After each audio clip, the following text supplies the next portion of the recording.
Vincent, on est 3 ici, en permanence. Il y a Frédéric, mon associé, il y a Bérangère qui s'occupe du manga et de la jeunesse. On est là depuis 1983, ça fera 40 ans au mois de novembre. Donc spécialisé BD, manga, comics, l'occasion au fond en bande dessinée, des figurines, des produits dérivés, donc soit en manga, soit en bande dessinée. Il y a des affiches, il y a des éditions originales, il y a de l'ancien, tout ce qui tourne autour de la BD. Il y a des pièces de collection, voilà, qui peuvent faire un petit peu rêver. On peut faire des dédicaces. Voilà, c'est le plus gros de l'événementiel en fait. Pour Halloween, du coup, on a fait une sélection manga, qui est vraiment les maîtres de l'horreur comme Junji Ito et tout, et une petite sélection jeunesse, plus mignonne, un peu moins flippante, quoi, on va dire. Et du coup, c'est Bérangère qui va vous montrer tout ça. Bonjour, je suis Bérangère, la spécialiste manga et jeunesse de la boutique La Marque-Chaude.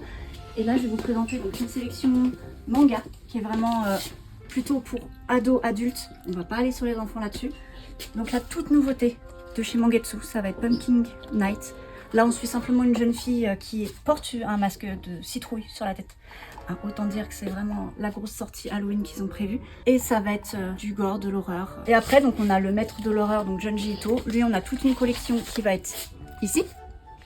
Le plus connu, ça va être Spirale et Tomie, c'est ces deux plus gros classiques. Et si on n'aime pas trop l'horreur, mais qu'on préfère une ambiance un peu horrifique, on a les classiques de Lovecraft revisités par Watanabe. Et lui, il a un style graphique vraiment extraordinaire. Donc là, on n'est pas vraiment dans de l'horreur trash, mais plutôt dans de l'horreur psychologique. Là, on est plutôt dans la côté jeunesse. On a reçu pas mal de petites sorties sympathiques pour Halloween. L'apprenti épouvanteur, le gros classique littérature jeunesse qui est enfin adapté en BD. Donc là, je dirais que c'est à partir de 12 ans. Et pour les plus jeunes, je conseille la sorcière Panari et l'enfant navet. Là, c'est simplement une petite sorcière qui va donner vie à un navet pour contrecarrer sa pire ennemie, qui est la sorcière vocifère. Là, c'en est... Alors là, c'est mon petit coup de cœur, le royaume muet.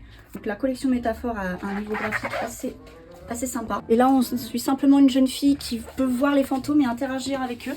Donc elle va essayer de comprendre pourquoi elle arrive à les voir et quel est le but de pourquoi elle les voit. Tout simplement. Donc c'est une petite enquête sympathique à partir de 8 ans. Donc du coup, nous, alors voilà, les horaires de la boutique, c'est du mardi au samedi de 10h à 19h. Pour ceux qui n'auraient pas le temps, le dimanche matin, c'est de 10h à 13h. Vu qu'il y a le marché, c'est juste à côté. Donc on est présent 6 jours sur 7. On ferme quasiment jamais. L'été, c'est ouvert, faut pas hésiter à venir.